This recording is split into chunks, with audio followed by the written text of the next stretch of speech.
신앙과 역사의 길을 함께 걷는 여러분, 환영합니다. 오늘 우리는 하늘과 땅의 교차점에 서 있는 한 강력한 존재에 대한 이야기 속으로 깊이 들어가 보려 합니다. 그는 바로 천상군대의 지휘관 미카엘 대천사입니다. 본격적인 이야기에 앞서 잠시 여러분의 마음을 모아주시면 감사하겠습니다. 만약 오늘 이 이야기가 여러분의 마음에 울림을 준다면 좋아요와 구독으로 저희의 여정에 동행해 주십시오. 여러분의 작은 손길 하나하나가 저희가 이처럼 의미 있는 이야기를 더 널리 나누는 데 큰 힘이 됩니다. 이 채널을 통해 하느님의 은총을 나누는 일에 동참해 주시는 모든 분들께 주님의 평화가 함께하기를 기도합니다. 지난 시간에는 우리가 영적인 전투 속에 살고 있다는 사실에 대해 이야기 나누었습니다. 그 싸움은 단지 우리 자신의 나약한 의지나 세상의 유혹에 맞서는 것만이 아닙니다. 그것은 혈육이 아닌 보이지 않는 영적인 세력과의 싸움입니다. 그리고 이 거대한 영적 전쟁의 최전선에 서 있는 존재가 바로 오늘 이야기의 주인공 성 미카엘 대천사입니다. 우리는 미사전으로 성 미카엘 대천사에게 드리는 기도를 바치곤 합니다. 이 기도를 통해 우리는 위대한 수호자의 특별하고 강력한 전구를 청합니다. 하지만 우리는 미카엘 대천사에 대해 얼마나 깊이 알고 있을까요?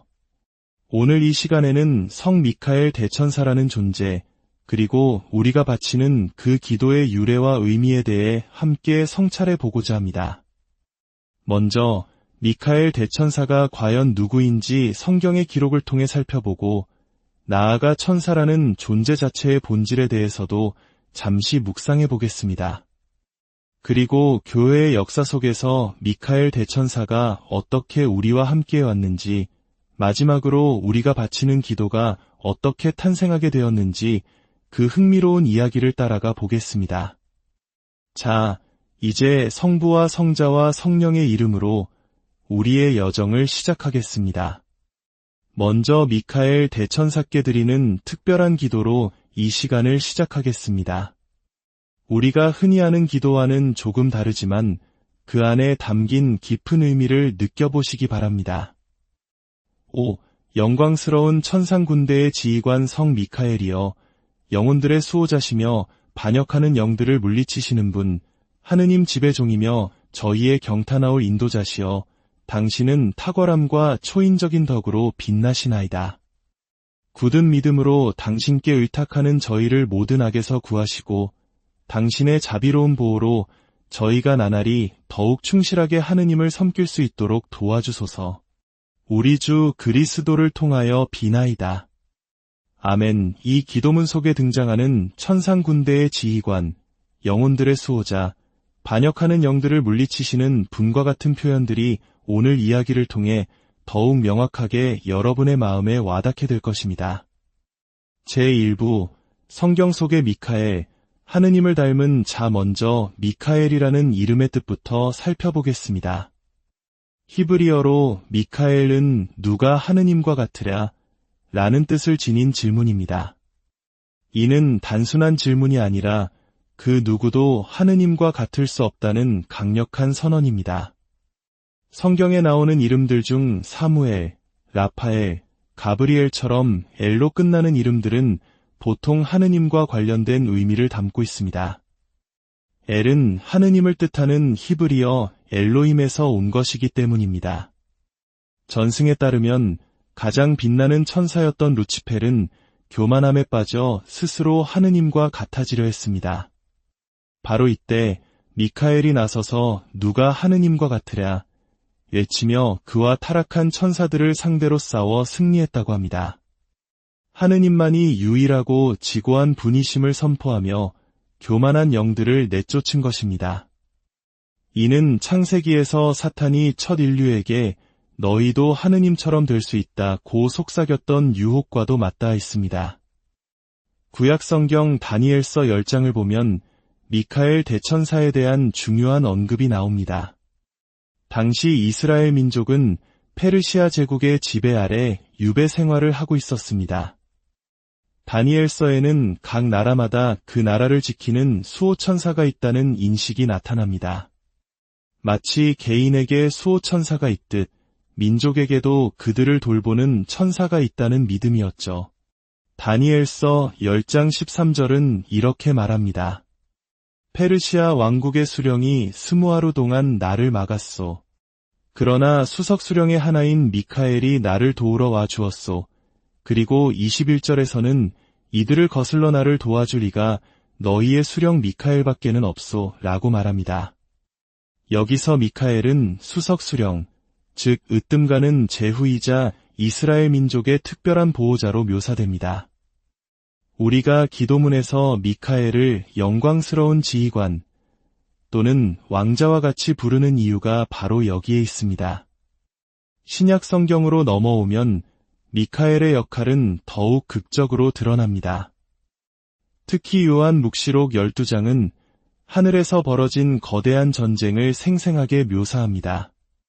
그때의 하늘에서 전쟁이 벌어졌습니다. 미카엘과 그의 천사들이 용과 맞서 싸웠습니다. 용과 그의 부하들도 맞서 싸웠지만 당해내지 못하여 하늘에는 더 이상 그들을 위한 자리가 없었습니다.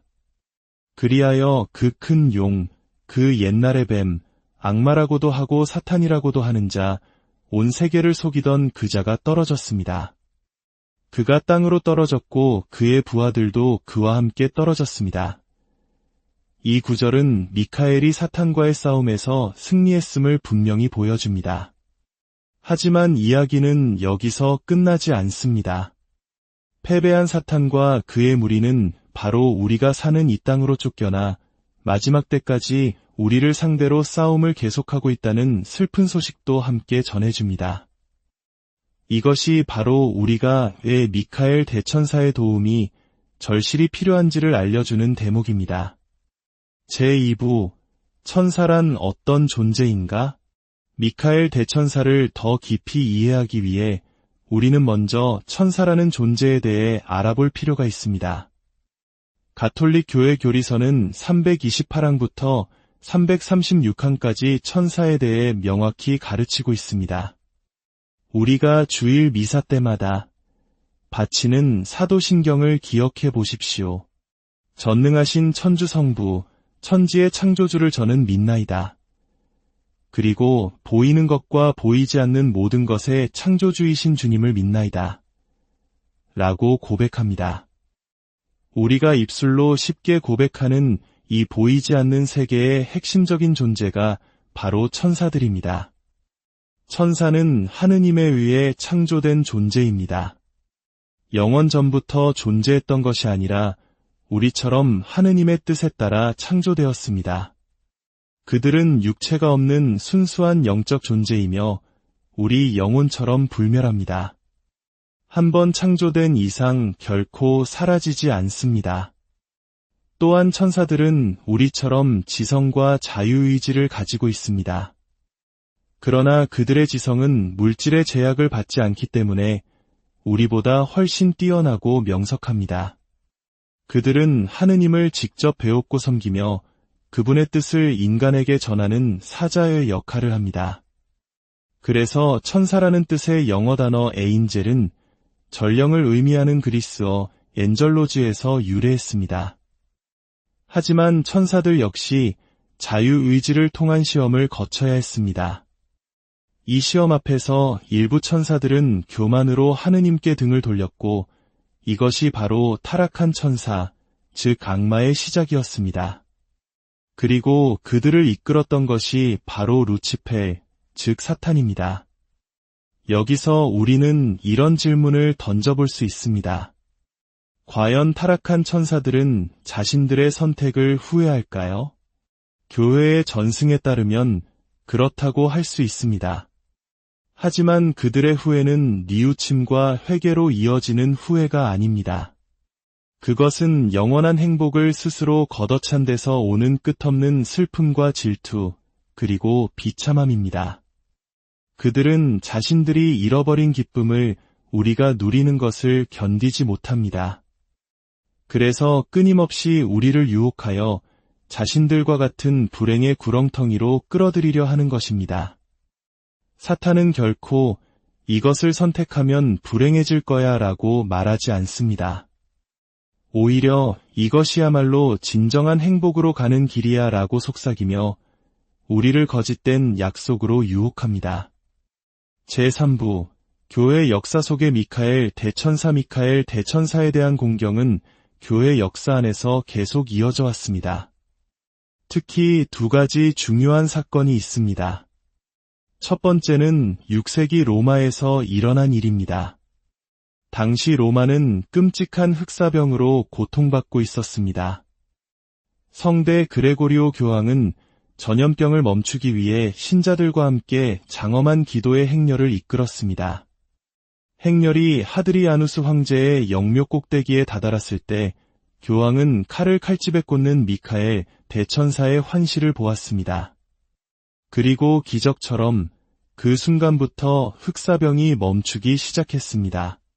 이 사건을 기념하여 그 영묘는 오늘날까지 거룩한 천사의 성이라는 뜻의 산탄젤로 성이라 불리며 그 꼭대기에는 미카엘 대천사의 거대한 동상이 서서 로마를 지키고 있습니다. 두 번째는 5세기 말 이탈리아 남부의 가르가노 산에서 일어난 발현입니다. 험준한 산 위에서 미카엘 대천사가 발현하여 그곳을 자신의 성지로 봉헌하라고 명했습니다. 그곳에 세워진 동굴 성전은 수많은 성인들과 교황들이 순례했던 거룩한 장소가 되었습니다. 아시시의 성 프란치스코, 성 요한 바오로 2세 교황님도 이곳을 찾아 기도했습니다. 이처럼 미카엘 대천사는 역사의 고비마다 나타나 자신이 우리와 함께하며 우리를 지키고 있음을 보여주었습니다. 이러한 성경적, 역사적 배경을 통해 우리는 미카엘 대천사의 4가지 주요 역할을 정리해 볼 수 있습니다. 첫째, 사탄과 타락한 천사들에 맞서 영적인 전투를 계속하는 것입니다. 둘째, 특히 죽음의 순간에 우리 영혼을 사탄의 권세에서 구하는 것입니다. 셋째, 구약의 이스라엘 백성과 신약의 백성인 교회를 모두 보호하는 수호자의 역할입니다. 넷째, 세상을 떠난 영혼들을 하느님께 인도하여 심판받도록 돕는 역할입니다. 제4부, 미카엘 대천사 기도의 탄생 비와 이제 우리가 매일 바치는 성 미카엘 대천사께 드리는 기도가 어떻게 만들어졌는지 그 놀라운 이야기를 들려드리겠습니다. 때는 19세기 말 레오 13세 교황님이 재임하던 시기였습니다. 당시 교회는 이탈리아의 정치적 혼란 등으로 매우 어렵고 힘든 시기를 보내고 있었습니다. 1884년 10월 13일 교황님은 아침 미사를 마치고 추기경 몇몇과 대화를 나누고 있었습니다. 그런데 갑자기 교황님이 바닥에 쓰러지셨습니다. 의사가 급히 달려와 진찰했지만 맥박이 전혀 뛰지 않았습니다. 모두가 교황님이 선종하셨다고 생각한 바로 그 순간 기적처럼 교황님의 호흡이 돌아오고 맥박이 다시 뛰기 시작했습니다.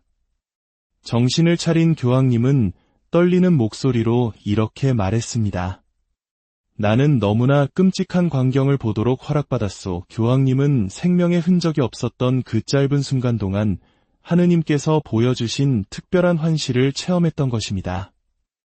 그 환시는 앞으로 세상에 미칠 사탄의 영향력과 그 힘이 얼마나 끔찍하게 커질 것인가에 대한 것이었습니다. 이 환시에 깊은 충격을 받은 레오 13세 교황님은 세상에 만연한 사탄의 권세에 대항하기 위해 직접 성 미카엘 대천사께 드리는 기도를 작성하셨습니다. 그리고 1886년 교황님은 이 기도를 전 세계 모든 교회의 모든 미사 끝에 바치도록 명령하셨습니다. 이 기도는 1968년 제2차 바티칸 공의회 이후 전례개혁으로 공식적으로는 미사에서 제외되었지만 그 중요성은 결코 사라지지 않았습니다. 흥미롭게도 1994년 성 요한 바오로 2세 교황님은 모든 가톨릭 신자들이 개인적으로 이 기도를 자주 바칠 것을 강력하게 권고하셨습니다. 사탄의 활동이 여전히 우리 세상의 존재함을 깊이 인식하고 계셨기 때문입니다. 이러한 이유들로 인해 오늘날 많은 교구에서는 다시금 미사 중에 이 기도를 바치고 있습니다. 우리 역시 이 기도의 힘을 믿고 우리의 싸움에서 그리고 교회의 싸움에서 미카엘 대천사의 도움을 청해야 합니다. 저는 오늘 이 이야기를 들으신 여러분 모두가 이 기도를 마음속 깊이 간직하시기를 초대합니다. 아직 외우지 못하셨다면 기도문을 곁에 두십시오. 유혹에 빠질 때, 영적인 싸움 속에서 길을 잃었다고 느껴질 때 이 기도를 바치십시오. 성 미카엘 대천사에게 도움을 청하십시오. 우리는 혼자가 아닙니다. 하느님의 도우심과 이 강력한 중재자가 우리와 함께 싸워주실 것입니다. 그것이 바로 미카엘 대천사의 사명이기 때문입니다. 자, 이제 이 시간의 마지막을 우리가 함께 배운 그 기도로 마무리하겠습니다. 마음을 모아 함께 바쳐주시기 바랍니다. 성부와 성자와 성령의 이름으로 아멘. 성 미카엘 대천사님, 싸움에서 저희를 지켜주시고 사탄의 악과 관계에서 저희를 보호하소서. 간절히 청하오니 하느님께서 그를 멸하시고 천상 군대의 영도자시여 영혼들을 멸망시키려고 세상을 떠도는 사탄과 모든 악령을 하느님의 힘으로 지옥으로 쫓아버리소서. 아멘. 지혜의 좌이신 성모 마리아님, 저희를 위하여 빌어주소서. 성부와 성자와 성령의 이름으로 아멘. 여러분 모두에게 하느님의 축복이 신앙과 역사의 길을 함께 걷는 여러분 환영합니다. 오늘 우리는 하늘과 땅의 교차점에 서 있는 한 강력한 존재에 대한 이야기 속으로 깊이 들어가 보려 합니다. 그는 바로 천상군대의 지휘관 미카엘 대천사입니다. 본격적인 이야기에 앞서 잠시 여러분의 마음을 모아주시면 감사하겠습니다. 만약 오늘 이 이야기가 여러분의 마음에 울림을 준다면 좋아요와 구독으로 저희의 여정에 동행해 주십시오. 여러분의 작은 손길 하나하나가 저희가 이처럼 의미 있는 이야기를 더 널리 나누는 데 큰 힘이 됩니다. 이 채널을 통해 하느님의 은총을 나누는 일에 동참해 주시는 모든 분들께 주님의 평화가 함께하기를 기도합니다. 지난 시간에는 우리가 영적인 전투 속에 살고 있다는 사실에 대해 이야기 나누었습니다. 그 싸움은 단지 우리 자신의 나약한 의지나 세상의 유혹에 맞서는 것만이 아닙니다. 그것은 혈육이 아닌 보이지 않는 영적인 세력과의 싸움입니다. 그리고 이 거대한 영적 전쟁의 최전선에 서 있는 존재가 바로 오늘 이야기의 주인공 성 미카엘 대천사입니다. 우리는 미사전으로 성 미카엘 대천사에게 드리는 기도를 바치곤 합니다. 이 기도를 통해 우리는 위대한 수호자의 특별하고 강력한 전구를 청합니다. 하지만 우리는 미카엘 대천사에 대해 얼마나 깊이 알고 있을까요? 오늘 이 시간에는 성 미카엘 대천사라는 존재, 그리고 우리가 바치는 그 기도의 유래와 의미에 대해 함께 성찰해 보고자 합니다. 먼저 미카엘 대천사가 과연 누구인지 성경의 기록을 통해 살펴보고 나아가 천사라는 존재 자체의 본질에 대해서도 잠시 묵상해 보겠습니다. 그리고 교회의 역사 속에서 미카엘 대천사가 어떻게 우리와 함께 왔는지, 마지막으로 우리가 바치는 기도가 어떻게 탄생하게 되었는지 그 흥미로운 이야기를 따라가 보겠습니다. 자, 이제 성부와 성자와 성령의 이름으로 우리의 여정을 시작하겠습니다. 먼저 미카엘 대천사께 드리는 특별한 기도로 이 시간을 시작하겠습니다. 우리가 흔히 하는 기도와는 조금 다르지만 그 안에 담긴 깊은 의미를 느껴보시기 바랍니다. 오, 영광스러운 천상군대의 지휘관 성 미카엘이여, 영혼들의 수호자시며 반역하는 영들을 물리치시는 분, 하느님 지배종이며 저희의 경탄하올 인도자시여, 당신은 탁월함과 초인적인 덕으로 빛나시나이다. 굳은 믿음으로 당신께 의탁하는 저희를 모든 악에서 구하시고 당신의 자비로운 보호로 저희가 나날이 더욱 충실하게 하느님을 섬길 수 있도록 도와주소서. 우리 주 그리스도를 통하여 비나이다. 아멘. 이 기도문 속에 등장하는 천상 군대의 지휘관, 영혼들의 수호자, 반역하는 영들을 물리치시는 분과 같은 표현들이 오늘 이야기를 통해 더욱 명확하게 여러분의 마음에 와닿게 될 것입니다. 제1부, 성경 속의 미카엘, 하느님을 닮은 자 먼저 미카엘이라는 이름의 뜻부터 살펴보겠습니다. 히브리어로 미카엘은 누가 하느님과 같으랴? 라는 뜻을 지닌 질문입니다. 이는 단순한 질문이 아니라 그 누구도 하느님과 같을 수 없다는 강력한 선언입니다. 성경에 나오는 이름들 중 사무엘, 라파엘, 가브리엘처럼 엘로 끝나는 이름들은 보통 하느님과 관련된 의미를 담고 있습니다. 엘은 하느님을 뜻하는 히브리어 엘로힘에서 온 것이기 때문입니다. 전승에 따르면 가장 빛나는 천사였던 루치펠은 교만함에 빠져 스스로 하느님과 같아지려 했습니다. 바로 이때 미카엘이 나서서 누가 하느님과 같으랴 외치며 그와 타락한 천사들을 상대로 싸워 승리했다고 합니다. 하느님만이 유일하고 지고한 분이심을 선포하며 교만한 영들을 내쫓은 것입니다. 이는 창세기에서 사탄이 첫 인류에게 너희도 하느님처럼 될 수 있다고 속삭였던 유혹과도 맞닿아 있습니다. 구약성경 다니엘서 10장을 보면 미카엘 대천사에 대한 중요한 언급이 나옵니다. 당시 이스라엘 민족은 페르시아 제국의 지배 아래 유배 생활을 하고 있었습니다. 다니엘서에는 각 나라마다 그 나라를 지키는 수호천사가 있다는 인식이 나타납니다. 마치 개인에게 수호천사가 있듯 민족에게도 그들을 돌보는 천사가 있다는 믿음이었죠. 다니엘서 10장 13절은 이렇게 말합니다. 페르시아 왕국의 수령이 20하루 동안 나를 막았소. 그러나 수석 수령의 하나인 미카엘이 나를 도우러 와 주었소. 그리고 21절에서는 이들을 거슬러 나를 도와줄 이가 너희의 수령 미카엘밖에는 없소 라고 말합니다.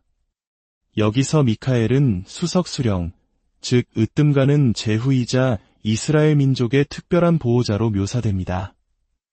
우리가 기도문에서 미카엘을 영광스러운 지휘관 또는 왕자와 같이 부르는 이유가 바로 여기에 있습니다. 신약 성경으로 넘어오면 미카엘의 역할은 더욱 극적으로 드러납니다. 특히 요한 묵시록 12장은 하늘에서 벌어진 거대한 전쟁을 생생하게 묘사합니다. 그때의 하늘에서 전쟁이 벌어졌습니다. 미카엘과 그의 천사들이 용과 맞서 싸웠습니다. 용과 그의 부하들도 맞서 싸웠지만 당해내지 못하여 하늘에는 더 이상 그들을 위한 자리가 없었습니다. 그리하여 그 큰 용, 그 옛날의 뱀, 악마라고도 하고 사탄이라고도 하는 자, 온 세계를 속이던 그 자가 떨어졌습니다. 그가 땅으로 떨어졌고 그의 부하들도 그와 함께 떨어졌습니다. 이 구절은 미카엘이 사탄과의 싸움에서 승리했음을 분명히 보여줍니다. 하지만 이야기는 여기서 끝나지 않습니다. 패배한 사탄과 그의 무리는 바로 우리가 사는 이 땅으로 쫓겨나 마지막 때까지 우리를 상대로 싸움을 계속하고 있다는 슬픈 소식도 함께 전해줍니다. 이것이 바로 우리가 왜 미카엘 대천사의 도움이 절실히 필요한지를 알려주는 대목입니다. 제2부, 천사란 어떤 존재인가? 미카엘 대천사를 더 깊이 이해하기 위해 우리는 먼저 천사라는 존재에 대해 알아볼 필요가 있습니다. 가톨릭 교회 교리서는 328항부터 336항까지 천사에 대해 명확히 가르치고 있습니다. 우리가 주일 미사 때마다 바치는 사도신경을 기억해 보십시오. 전능하신 천주성부, 천지의 창조주를 저는 믿나이다. 그리고 보이는 것과 보이지 않는 모든 것의 창조주이신 주님을 믿나이다. 라고 고백합니다. 우리가 입술로 쉽게 고백하는 이 보이지 않는 세계의 핵심적인 존재가 바로 천사들입니다. 천사는 하느님에 의해 창조된 존재입니다. 영원 전부터 존재했던 것이 아니라 우리처럼 하느님의 뜻에 따라 창조되었습니다. 그들은 육체가 없는 순수한 영적 존재이며 우리 영혼처럼 불멸합니다. 한번 창조된 이상 결코 사라지지 않습니다. 또한 천사들은 우리처럼 지성과 자유의지를 가지고 있습니다. 그러나 그들의 지성은 물질의 제약을 받지 않기 때문에 우리보다 훨씬 뛰어나고 명석합니다. 그들은 하느님을 직접 배웠고 섬기며 그분의 뜻을 인간에게 전하는 사자의 역할을 합니다. 그래서 천사라는 뜻의 영어 단어 에인젤은 전령을 의미하는 그리스어 엔젤로즈에서 유래했습니다. 하지만 천사들 역시 자유의지를 통한 시험을 거쳐야 했습니다. 이 시험 앞에서 일부 천사들은 교만으로 하느님께 등을 돌렸고 이것이 바로 타락한 천사, 즉 악마의 시작이었습니다. 그리고 그들을 이끌었던 것이 바로 루치펠, 즉 사탄입니다. 여기서 우리는 이런 질문을 던져볼 수 있습니다. 과연 타락한 천사들은 자신들의 선택을 후회할까요? 교회의 전승에 따르면 그렇다고 할 수 있습니다. 하지만 그들의 후회는 뉘우침과 회개로 이어지는 후회가 아닙니다. 그것은 영원한 행복을 스스로 걷어찬 데서 오는 끝없는 슬픔과 질투, 그리고 비참함입니다. 그들은 자신들이 잃어버린 기쁨을 우리가 누리는 것을 견디지 못합니다. 그래서 끊임없이 우리를 유혹하여 자신들과 같은 불행의 구렁텅이로 끌어들이려 하는 것입니다. 사탄은 결코 이것을 선택하면 불행해질 거야 라고 말하지 않습니다. 오히려 이것이야말로 진정한 행복으로 가는 길이야 라고 속삭이며 우리를 거짓된 약속으로 유혹합니다. 제3부 교회 역사 속의 미카엘 대천사에 대한 공경은 교회 역사 안에서 계속 이어져 왔습니다. 특히 두 가지 중요한 사건이 있습니다. 첫 번째는 6세기 로마에서 일어난 일입니다. 당시 로마는 끔찍한 흑사병으로 고통받고 있었습니다. 성대 그레고리오 교황은 전염병을 멈추기 위해 신자들과 함께 장엄한 기도의 행렬을 이끌었습니다.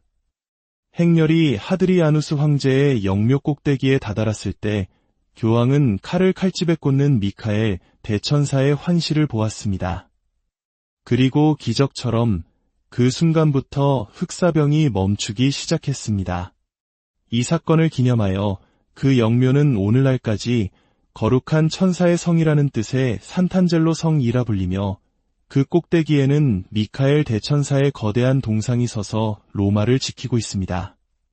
두 번째는 5세기 말 이탈리아 남부의 가르가노 산에서 일어난 발현입니다. 험준한 산 위에서 미카엘 대천사가 발현하여 그곳을 자신의 성지로 봉헌하라고 명했습니다.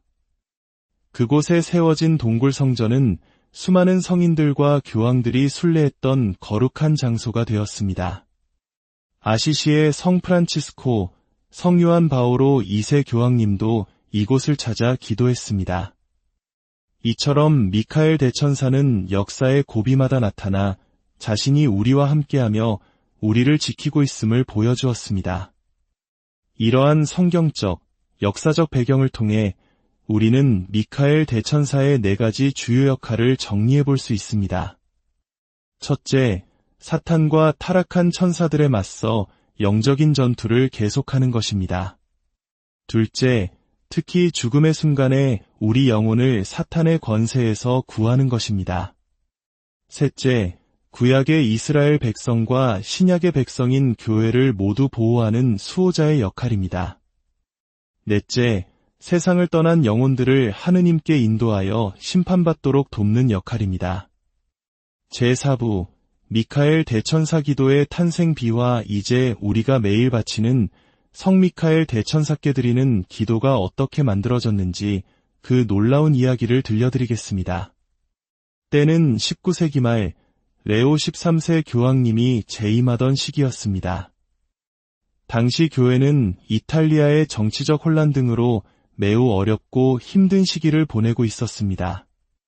1884년 10월 13일 교황님은 아침 미사를 마치고 추기경 몇몇과 대화를 나누고 있었습니다. 그런데 갑자기 교황님이 바닥에 쓰러지셨습니다. 의사가 급히 달려와 진찰했지만 맥박이 전혀 뛰지 않았습니다. 모두가 교황님이 선종하셨다고 생각한 바로 그 순간 기적처럼 교황님의 호흡이 돌아오고 맥박이 다시 뛰기 시작했습니다. 정신을 차린 교황님은 떨리는 목소리로 이렇게 말했습니다. 나는 너무나 끔찍한 광경을 보도록 허락받았소. 교황님은 생명의 흔적이 없었던 그 짧은 순간 동안 하느님께서 보여주신 특별한 환시를 체험했던 것입니다. 그 환시는 앞으로 세상에 미칠 사탄의 영향력과 그 힘이 얼마나 끔찍하게 커질 것인가에 대한 것이었습니다. 이 환시에 깊은 충격을 받은 레오 13세 교황님은 세상에 만연한 사탄의 권세에 대항하기 위해 직접 성 미카엘 대천사께 드리는 기도를 작성하셨습니다. 그리고 1886년 교황님은 이 기도를 전 세계 모든 교회의 모든 미사 끝에 바치도록 명령하셨습니다. 이 기도는 1968년 제2차 바티칸 공의회 이후 전례개혁으로 공식적으로는 미사에서 제외되었지만 그 중요성은 결코 사라지지 않았습니다. 흥미롭게도 1994년 성요한 바오로 2세 교황님은 모든 가톨릭 신자들이 개인적으로 이 기도를 자주 바칠 것을 강력하게 권고하셨습니다. 사탄의 활동이 여전히 우리 세상의 존재함을 깊이 인식하고 계셨기 때문입니다. 이러한 이유들로 인해 오늘날 많은 교구에서는 다시금 미사 중에 이 기도를 바치고 있습니다. 우리 역시 이 기도의 힘을 믿고 우리의 싸움에서 그리고 교회의 싸움에서 미카엘 대천사의 도움을 청해야 합니다. 저는 오늘 이 이야기를 들으신 여러분 모두가 이 기도를 마음속 깊이 간직하시기를 초대합니다. 아직 외우지 못하셨다면 기도문을 곁에 두십시오. 유혹에 빠질 때, 영적인 싸움 속에서 길을 잃었다고 느껴질 때 이 기도를 바치십시오. 성 미카엘 대천사에게 도움을 청하십시오. 우리는 혼자가 아닙니다. 하느님의 도우심과 이 강력한 중재자가 우리와 함께 싸워주실 것입니다. 그것이 바로 미카엘 대천사의 사명이기 때문입니다. 자, 이제 이 시간의 마지막을 우리가 함께 배운 그 기도로 마무리하겠습니다. 마음을 모아 함께 바쳐주시기 바랍니다. 성부와 성자와 성령의 이름으로 아멘. 성 미카엘 대천사님, 싸움에서 저희를 지켜주시고 사탄의 악과 관계에서 저희를 보호하소서.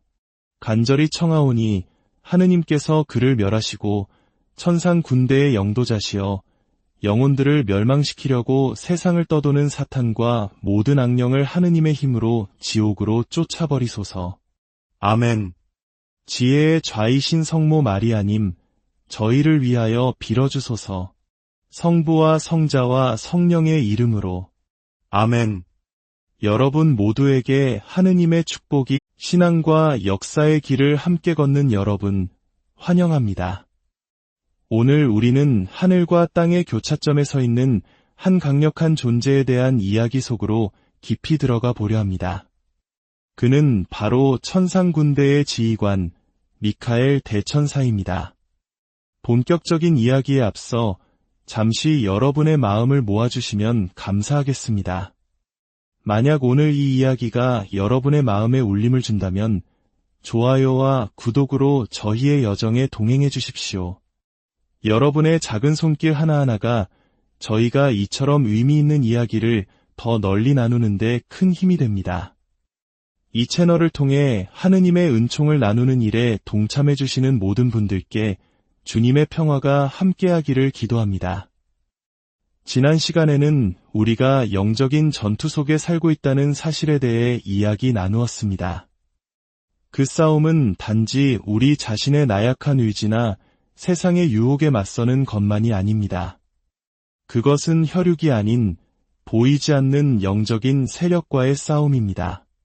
그리고 이 거대한 영적 전쟁의 최전선에 서 있는 존재가 바로 오늘 이야기의 주인공, 성 미카엘 대천사입니다.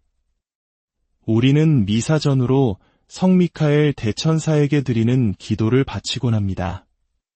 이 기도를 통해 우리는 위대한 수호자의 특별하고 강력한 전구를 청합니다. 하지만 우리는 미카엘 대천사에 대해 얼마나 깊이 알고 있을까요?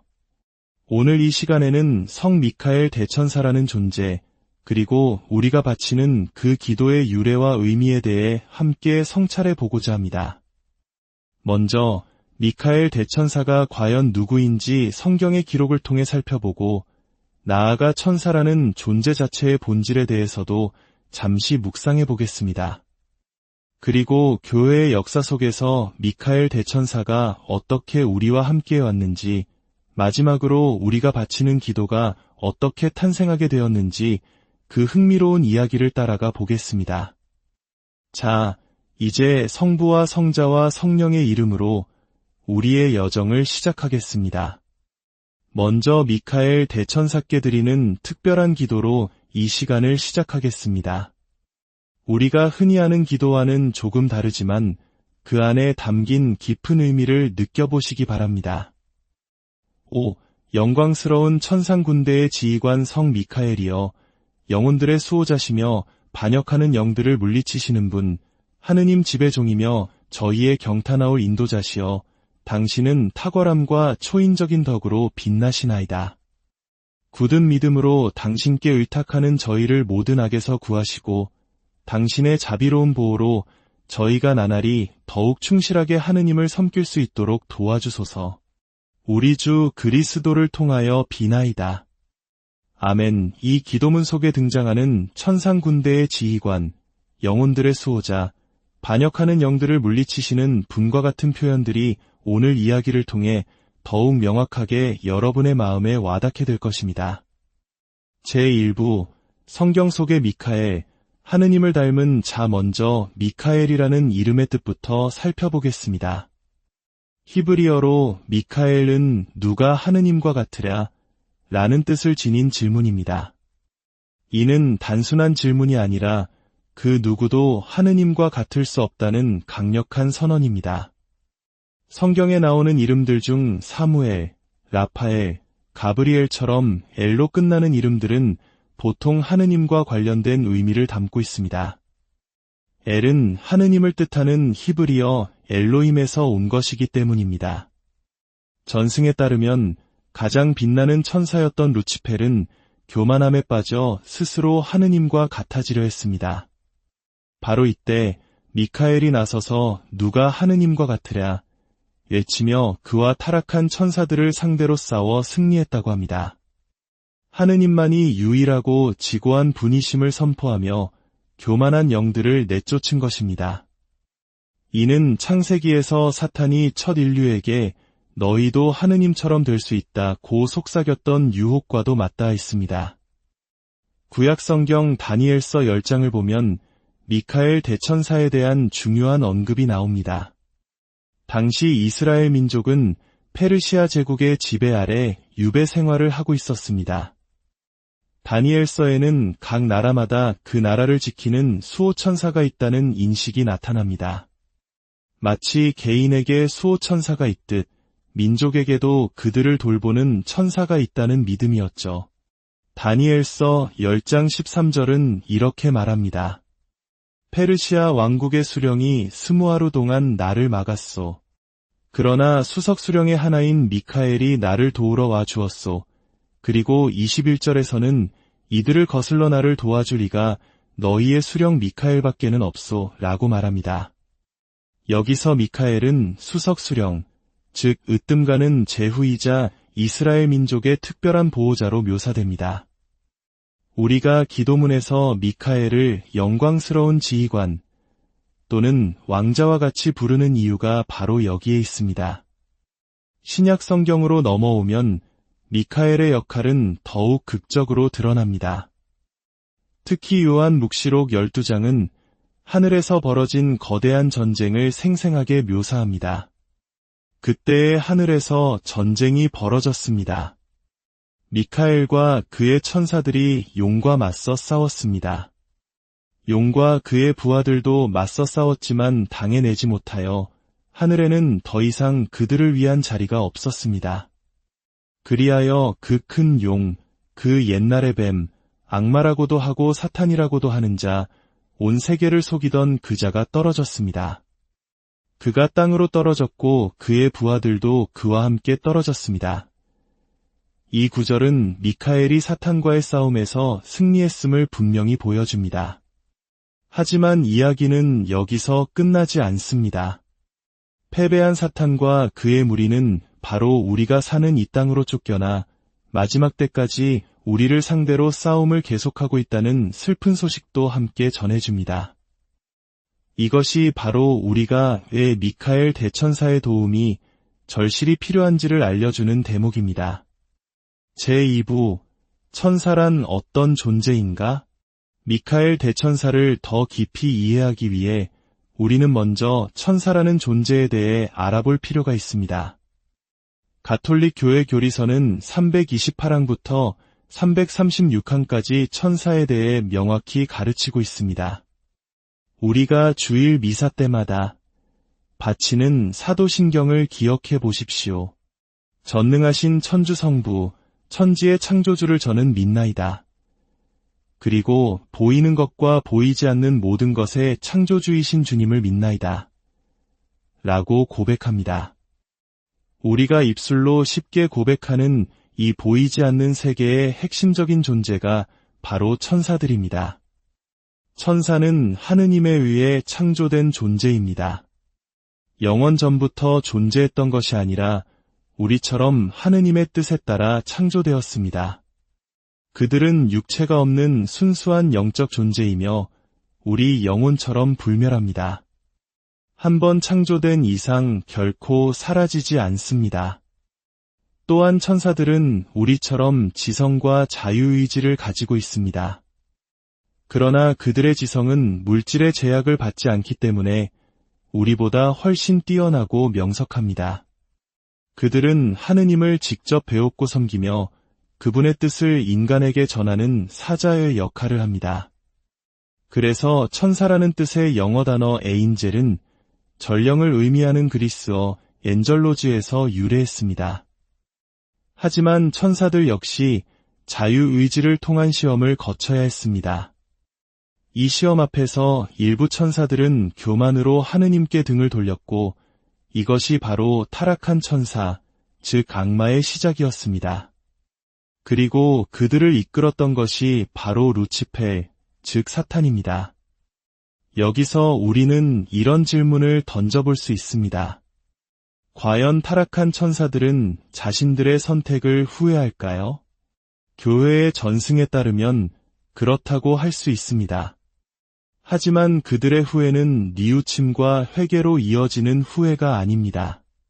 그것은 영원한 행복을 스스로 걷어찬 데서 오는 끝없는 슬픔과 질투, 그리고 비참함입니다. 그들은 자신들이 잃어버린 기쁨을 우리가 누리는 것을 견디지 못합니다. 그래서 끊임없이 우리를 유혹하여 자신들과 같은 불행의 구렁텅이로 끌어들이려 하는 것입니다. 사탄은 결코 이것을 선택하면 불행해질 거야 라고 말하지 않습니다. 오히려 이것이야말로 진정한 행복으로 가는 길이야 라고 속삭이며 우리를 거짓된 약속으로 유혹합니다. 제3부, 교회 역사 속의 미카엘 대천사에 대한 공경은 교회 역사 안에서 계속 이어져 왔습니다. 특히 두 가지 중요한 사건이 있습니다. 첫 번째는 6세기 로마에서 일어난 일입니다. 당시 로마는 끔찍한 흑사병으로 고통받고 있었습니다. 성대 그레고리오 교황은 전염병을 멈추기 위해 신자들과 함께 장엄한 기도의 행렬을 이끌었습니다. 행렬이 하드리아누스 황제의 영묘 꼭대기에 다다랐을 때 교황은 칼을 칼집에 꽂는 미카엘 대천사의 환시를 보았습니다. 그리고 기적처럼 그 순간부터 흑사병이 멈추기 시작했습니다. 이 사건을 기념하여 그 영묘는 오늘날까지 거룩한 천사의 성이라는 뜻의 산탄젤로 성이라 불리며 그 꼭대기에는 미카엘 대천사의 거대한 동상이 서서 로마를 지키고 있습니다. 두 번째는 5세기 말 이탈리아 남부의 가르가노 산에서 일어난 발현입니다. 험준한 산 위에서 미카엘 대천사가 발현하여 그곳을 자신의 성지로 봉헌하라고 명했습니다. 그곳에 세워진 동굴 성전은 수많은 성인들과 교황들이 순례했던 거룩한 장소가 되었습니다. 아시시의 성 프란치스코, 성 요한 바오로 2세 교황님도 이곳을 찾아 기도했습니다. 이처럼 미카엘 대천사는 역사의 고비마다 나타나 자신이 우리와 함께하며 우리를 지키고 있음을 보여주었습니다. 이러한 성경적, 역사적 배경을 통해 우리는 미카엘 대천사의 4가지 주요 역할을 정리해 볼 수 있습니다. 첫째, 사탄과 타락한 천사들에 맞서 영적인 전투를 계속하는 것입니다. 둘째, 특히 죽음의 순간에 우리 영혼을 사탄의 권세에서 구하는 것입니다. 셋째, 구약의 이스라엘 백성과 신약의 백성인 교회를 모두 보호하는 수호자의 역할입니다. 넷째, 세상을 떠난 영혼들을 하느님께 인도하여 심판받도록 돕는 역할입니다. 제4부, 미카엘 대천사 기도의 탄생 비와 이제 우리가 매일 바치는 성 미카엘 대천사께 드리는 기도가 어떻게 만들어졌는지 그 놀라운 이야기를 들려드리겠습니다. 때는 19세기 말 레오 13세 교황님이 재임하던 시기였습니다. 당시 교회는 이탈리아의 정치적 혼란 등으로 매우 어렵고 힘든 시기를 보내고 있었습니다. 1884년 10월 13일 교황님은 아침 미사를 마치고 추기경 몇몇과 대화를 나누고 있었습니다.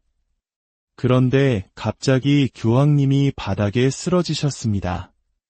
의사가 급히 달려와 진찰했지만 맥박이 전혀 뛰지 않았습니다. 모두가 교황님이 선종하셨다고 생각한 바로 그 순간 기적처럼 교황님의 호흡이 돌아오고 맥박이 다시 뛰기 시작했습니다. 정신을 차린 교황님은 떨리는 목소리로 이렇게 말했습니다. 나는 너무나 끔찍한 광경을 보도록 허락받았소. 교황님은 생명의 흔적이 없었던 그 짧은 순간 동안 하느님께서 보여주신 특별한 환시를 체험했던 것입니다. 그 환시는 앞으로 세상에 미칠 사탄의 영향력과 그 힘이 얼마나 끔찍하게 커질 것인가에 대한 것이었습니다. 이 환시에 깊은 충격을 받은 레오 13세 교황님은 세상에 만연한 사탄의 권세에 대항하기 위해 직접 성 미카엘 대천사께 드리는 기도를 작성하셨습니다. 그리고 1886년 교황님은 이 기도를 전 세계 모든 교회의 모든 미사 끝에 바치도록 명령하셨습니다. 이 기도는 1968년 제2차 바티칸 공의회 이후 전례개혁으로 공식적으로는 미사에서 제외되었지만 그 중요성은 결코 사라지지 않았습니다. 흥미롭게도 1994년 성 요한 바오로 2세 교황님은 모든 가톨릭 신자들이 개인적으로 이 기도를 자주 바칠 것을 강력하게 권고하셨습니다. 사탄의 활동이 여전히 우리 세상의 존재함을 깊이 인식하고 계셨기 때문입니다. 이러한 이유들로 인해 오늘날 많은 교구에서는 다시금 미사 중에 이 기도를 바치고 있습니다. 우리 역시 이 기도의 힘을 믿고 우리의 싸움에서 그리고 교회의 싸움에서 미카엘 대천사의 도움을 청해야 합니다. 저는 오늘 이 이야기를 들으신 여러분 모두가 이 기도를 마음속 깊이 간직하시기를 초대합니다. 아직 외우지 못하셨다면 기도문을 곁에 두십시오. 유혹에 빠질 때, 영적인 싸움 속에서 길을 잃었다고 느껴질 때 이 기도를 바치십시오. 성 미카엘 대천사에게 도움을 청하십시오. 우리는 혼자가 아닙니다. 하느님의 도우심과 이 강력한 중재자가 우리와 함께 싸워주실 것입니다. 그것이 바로 미카엘 대천사의 사명이기 때문입니다. 자, 이제 이 시간의 마지막을 우리가 함께 배운 그 기도로 마무리하겠습니다. 마음을 모아 함께 바쳐주시기 바랍니다. 성부와 성자와 성령의 이름으로. 아멘. 성 미카엘 대천사님, 싸움에서 저희를 지켜주시고 사탄의 악과 관계에서 저희를 보호하소서. 간절히 청하오니 하느님께서 그를 멸하시고 천상 군대의 영도자시여 영혼들을 멸망시키려고 세상을 떠도는 사탄과 모든 악령을 하느님의 힘으로 지옥으로 쫓아버리소서. 아멘. 지혜의 좌이신 성모 마리아님, 저희를 위하여 빌어주소서. 성부와 성자와 성령의 이름으로. 아멘. 여러분 모두에게 하느님의 축복이 신앙과 역사의 길을 함께 걷는 여러분, 환영합니다. 오늘 우리는 하늘과 땅의 교차점에 서 있는 한 강력한 존재에 대한 이야기 속으로 깊이 들어가 보려 합니다. 그는 바로 천상군대의 지휘관, 미카엘 대천사입니다. 본격적인 이야기에 앞서 잠시 여러분의 마음을 모아주시면 감사하겠습니다. 만약 오늘 이 이야기가 여러분의 마음에 울림을 준다면 좋아요와 구독으로 저희의 여정에 동행해 주십시오. 여러분의 작은 손길 하나하나가 저희가 이처럼 의미 있는 이야기를 더 널리 나누는 데 큰 힘이 됩니다. 이 채널을 통해 하느님의 은총을 나누는 일에 동참해 주시는 모든 분들께 주님의 평화가 함께하기를 기도합니다. 지난 시간에는 우리가 영적인 전투 속에 살고 있다는 사실에 대해 이야기 나누었습니다. 그 싸움은 단지 우리 자신의 나약한 의지나 세상의 유혹에 맞서는 것만이 아닙니다. 그것은 혈육이 아닌 보이지 않는 영적인 세력과의 싸움입니다. 그리고 이 거대한 영적 전쟁의 최전선에 서 있는 존재가 바로 오늘 이야기의 주인공, 성 미카엘 대천사입니다. 우리는 미사전으로 성 미카엘 대천사에게 드리는 기도를 바치곤 합니다. 이 기도를 통해 우리는 위대한 수호자의 특별하고 강력한 전구를 청합니다. 하지만 우리는 미카엘 대천사에 대해 얼마나 깊이 알고 있을까요? 오늘 이 시간에는 성 미카엘 대천사라는 존재, 그리고 우리가 바치는 그 기도의 유래와 의미에 대해 함께 성찰해 보고자 합니다. 먼저 미카엘 대천사가 과연 누구인지 성경의 기록을 통해 살펴보고 나아가 천사라는 존재 자체의 본질에 대해서도 잠시 묵상해 보겠습니다. 그리고 교회의 역사 속에서 미카엘 대천사가 어떻게 우리와 함께 왔는지, 마지막으로 우리가 바치는 기도가 어떻게 탄생하게 되었는지 그 흥미로운 이야기를 따라가 보겠습니다. 자, 이제 성부와 성자와 성령의 이름으로 우리의 여정을 시작하겠습니다. 먼저 미카엘 대천사께 드리는 특별한 기도로 이 시간을 시작하겠습니다. 우리가 흔히 하는 기도와는 조금 다르지만 그 안에 담긴 깊은 의미를 느껴보시기 바랍니다. 5. 영광스러운 천상군대의 지휘관 성 미카엘이여, 영혼들의 수호자시며 반역하는 영들을 물리치시는 분, 하느님 지배종이며 저희의 경탄하올 인도자시여, 당신은 탁월함과 초인적인 덕으로 빛나시나이다. 굳은 믿음으로 당신께 의탁하는 저희를 모든 악에서 구하시고 당신의 자비로운 보호로 저희가 나날이 더욱 충실하게 하느님을 섬길 수 있도록 도와주소서. 우리 주 그리스도를 통하여 비나이다. 아멘. 이 기도문 속에 등장하는 천상군대의 지휘관, 영혼들의 수호자, 반역하는 영들을 물리치시는 분과 같은 표현들이 오늘 이야기를 통해 더욱 명확하게 여러분의 마음에 와닿게 될 것입니다. 제1부, 성경 속의 미카엘, 하느님을 닮은 자. 먼저 미카엘이라는 이름의 뜻부터 살펴보겠습니다.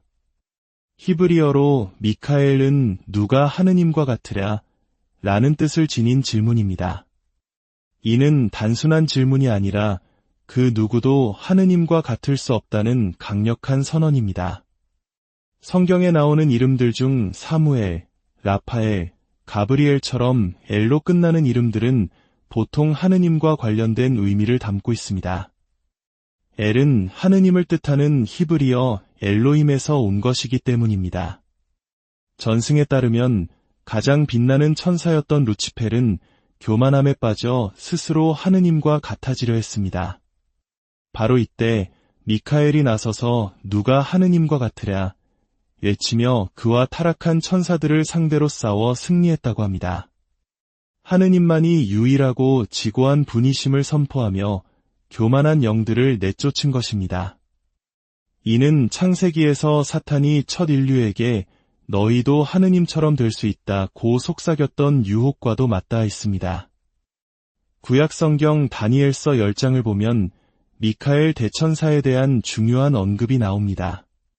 당시 이스라엘 민족은 페르시아 제국의 지배 아래 유배 생활을 하고 있었습니다. 다니엘서에는 각 나라마다 그 나라를 지키는 수호천사가 있다는 인식이 나타납니다. 마치 개인에게 수호천사가 있듯 민족에게도 그들을 돌보는 천사가 있다는 믿음이었죠. 다니엘서 10장 13절은 이렇게 말합니다. 페르시아 왕국의 수령이 20하루 동안 나를 막았소. 그러나 수석 수령의 하나인 미카엘이 나를 도우러 와 주었소. 그리고 21절에서는 이들을 거슬러 나를 도와줄 이가 너희의 수령 미카엘밖에는 없소 라고 말합니다. 여기서 미카엘은 수석 수령, 즉 으뜸가는 제후이자 이스라엘 민족의 특별한 보호자로 묘사됩니다.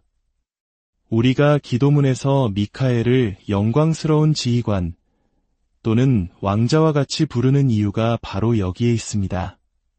신약 성경으로 넘어오면 미카엘의 역할은 더욱 극적으로 드러납니다.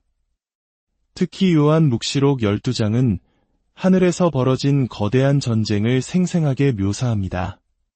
그때의 하늘에서 전쟁이 벌어졌습니다.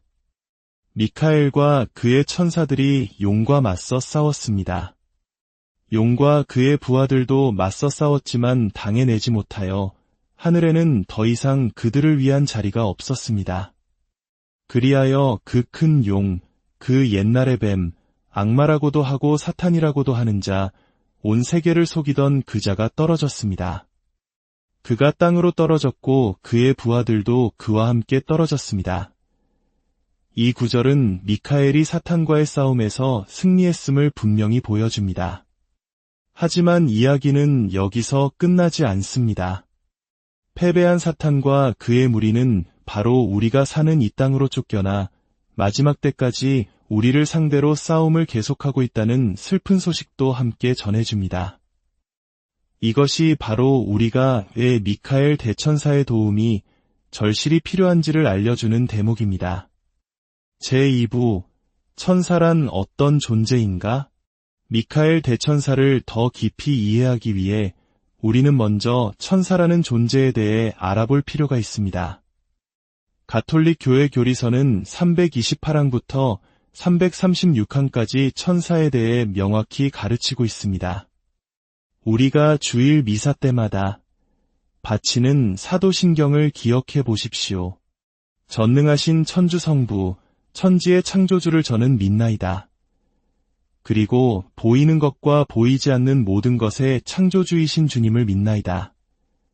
라고 고백합니다. 우리가 입술로 쉽게 고백하는 이 보이지 않는 세계의 핵심적인 존재가 바로 천사들입니다. 천사는 하느님에 의해 창조된 존재입니다. 영원 전부터 존재했던 것이 아니라 우리처럼 하느님의 뜻에 따라 창조되었습니다. 그들은 육체가 없는 순수한 영적 존재이며 우리 영혼처럼 불멸합니다. 한번 창조된 이상 결코 사라지지 않습니다. 또한 천사들은 우리처럼 지성과 자유의지를 가지고 있습니다. 그러나 그들의 지성은 물질의 제약을 받지 않기 때문에 우리보다 훨씬 뛰어나고 명석합니다. 그들은 하느님을 직접 배웠고 섬기며 그분의 뜻을 인간에게 전하는 사자의 역할을 합니다. 그래서 천사라는 뜻의 영어 단어 에인젤은 전령을 의미하는 그리스어 엔젤로즈에서 유래했습니다. 하지만 천사들 역시 자유의지를 통한 시험을 거쳐야 했습니다. 이 시험 앞에서 일부 천사들은 교만으로 하느님께 등을 돌렸고 이것이 바로 타락한 천사, 즉 악마의 시작이었습니다.